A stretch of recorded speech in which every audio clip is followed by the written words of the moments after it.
6. A whistleblower claims a toxic work environment is leading to child abuse victims being neglected by publicly funded government departments. In a special investigation you'll only see on Valley News Live at 6, Ryan Laughlin has what's going on behind closed doors in the Child Protective Services in Grand Forks.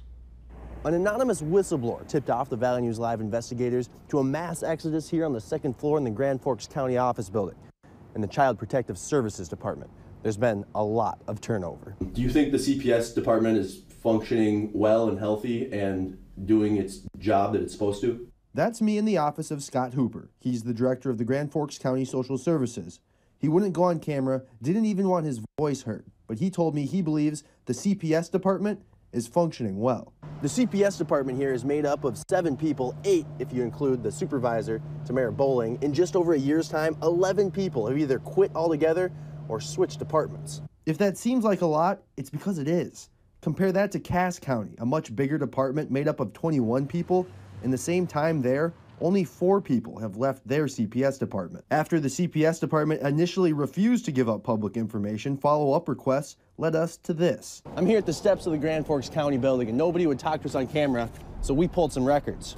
Internal emails and meeting notes. These are riddled with problems inside the CPS department. Short-staffed, here's a letter of resignation, another letter of resignation. What else do we have here? So why are people leaving? Many of the emails from now former employees point to their supervisor, Tamara Bowling.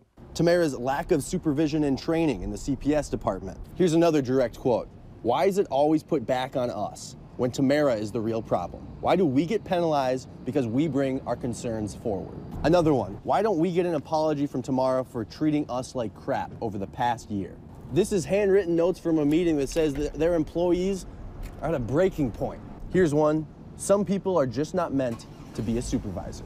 This one has a quote, how many more people need to leave before someone gets the point? So how does all this affect child abuse victims in the county? The most egregious claim against the CPS supervisor, Tamara Bowling, is asking people to shred 960 reports. What this is the document law enforcement or somebody fills out to give the nature or extent of suspected child abuse.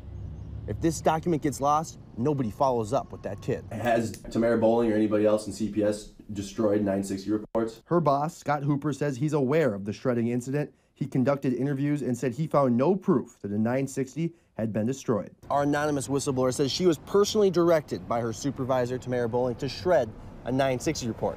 She didn't, but questions, is this the first time a 960 has been mishandled? Other documents reveal more problems with how 960 reports are handled. This email details how a 960 was sent to Tamara, but didn't get to the social worker to be processed. Some cases of child abuse are so serious, someone from CPS is supposed to make contact with the victim within 24 hours. Cases that serious are called Category A. This email details how a Category A 960 was in Tamara's box, but didn't get to the social worker who was supposed to follow up with the victim until 39 hours later. And I'm wondering, are kids falling through the cracks here in Grand Forks County? Hooper says the CPS department is functioning well and they are trying to improve the workplace environment. The major question left to be answered is, are kids falling through the cracks in Grand Forks County without anybody knowing? Our anonymous whistleblower thinks they absolutely are. However, employees working here today say it's not even a possibility. From Grand Forks, I'm Ryan Laughlin, Valley News Live. Valley News Live requested an interview with the supervisor, Tamara Bowling, but we were directed to the director, Scott Hooper.